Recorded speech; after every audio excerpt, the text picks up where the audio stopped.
অবশেষে পর্দা নামল সেলিব্রিটি ক্রিকেট চ্যাম্পিয়ন্স ট্রফি 2025-এর। মঙ্গলবার বিকেল 4:30টায় বসুন্ধরা স্পোর্টস কমপ্লেক্সে ফাইনাল ম্যাচ শুরু হয়। রাত 10টায় খেলা শেষে 9 উইকেটে জয়ী হয় গিগাবাইট টাইটান্স। দলটিকে 138 রানের টার্গেট দিয়েছিল স্বপ্ন ধরা স্পার্টানস।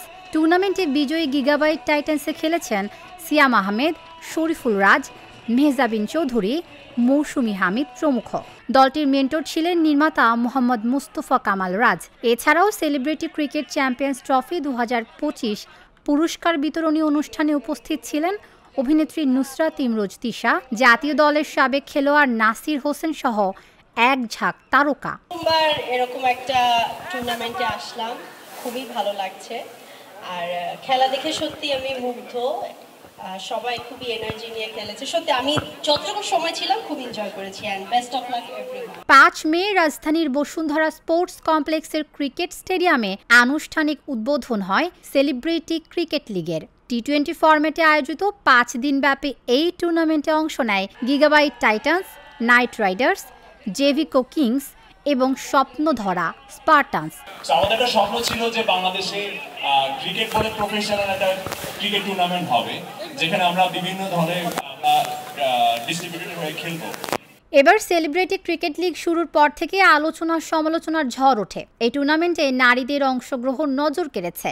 মূল খেলার চেয়ে প্র্যাকটিস সেশন ছিল বেশ আকর্ষণীয়। ফার্স্ট দিন যেদিন প্র্যাকটিস করতে এসেছি তখন তো না ব্যাটিং পারছি না বোলিং পারছি, কিছুই পারিনি। ওই তুলনায় বলবো যতদিন প্র্যাকটিস গিয়েছে এখন বেশ রেডি, খুব ভালো করে বোলিং করতে পারছি বা ক্যাচ করতে পারছি, ব্যাটিং করতে পারছি। সো এক্সাইটেড আজকের ম্যাচের জন্য। আজকে ফার্স্ট ম্যাচ আমাদের, ইনশাআল্লাহ খুব ভালো খেলবো।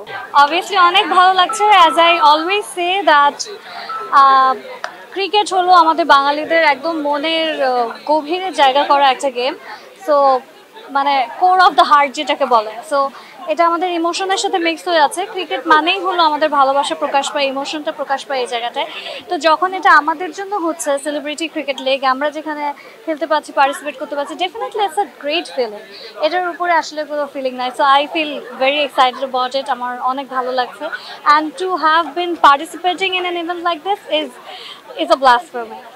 এবারের আসরে মজার কিছু ঘটনা ঘটে। প্র্যাকটিস সেশনে প্রচণ্ড আবেগ নিয়ে কলা খেতে দেখা যায় নীলাকে। নাদিয়াকে দেখা যায় মাঠের এক কোনায় দাঁড়িয়ে চুল ঠিক করছেন, চেক করছেন মুখের মেকআপ, বা পা ছড়িয়ে বসে নেটে হেলান দিয়ে কারোর সাথে ফোনে কথা বলছেন।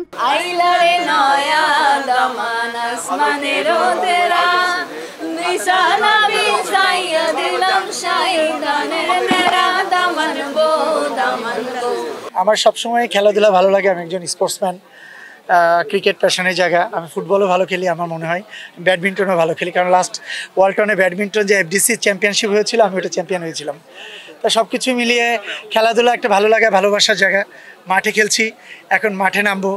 এখন বাকিটা দেখা যাক আসলে মাঠে কতটুকু খেলতে পারি। আমি খেলাধুলা করতাম, খুব ভালো লাগতো। আর যারা খেলাধুলা করে তাদেরকে আমি খুব রেসপেক্ট করি এবং তাদেরকে আমি খুব সাপোর্ট করি। প্রত্যেকটা মানুষের আসলে খেলাধুলারও দরকার আছে। এগুলো একটা অন্যরকম ফিলিংস, যেটা আসলে যারা খেলাধুলা না করবে তারা বুঝবে না। এই টুর্নামেন্টে কেউই আগে থেকে কিছুই ধারণা করতে পারেনি। কোন তারকা কি পোশাক পরে মাঠে ঢুকবে কেউ জানে না। যে যার মতো পোশাক পরে, যার যা ইচ্ছা তাই করে। কোনো বাধা নাই, কোনো নিয়ম নাই। অনেক ডিফারেন্ট। প্র্যাকটিসে তো আসলে খুব ছোট জায়গাতে অল্প কিছু মানুষ নিয়ে প্র্যাকটিস করা হয়। মাঠে দেখা যাচ্ছে বড় পরিসরে, অডিয়েন্সের একটা প্রেশার থাকে। প্লাস হচ্ছে কি এখানে দেখা যায় সন্ধ্যা হয়ে গেছে, লাইট ঠিক মতো চোখে দেখতে পারা যায় না। স্পেশালি আমি তো চোখে এমনি একটু কম দেখি, সো আমার জন্য একটু ডিফিকাল্ট, বাট ট্রাই করছি যে টিমের হয়ে ভালো কিছু দেওয়ার।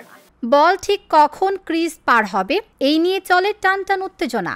গানের ফাঁকে নায়ক নায়িকা বল হাতে ধেয়ে আসেন, কখনো বা বল ভেঙে দেয় স্ট্যাম্প, আবার কখনো বা 4 ছক্কার ঝড় দেখা যায়। ঠিক তখনই বসা থেকে উঠে দাঁড়িয়ে নাচতে থাকেন তারকারা।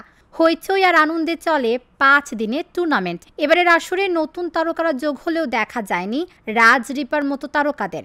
এবারের টুর্নামেন্টে নতুনভাবে ভাইরাল হয়েছেন মারিয়া মিম, নাদিয়া, তাসনুভা তিশা, নীলার মতো মডেল অভিনেত্রীরা।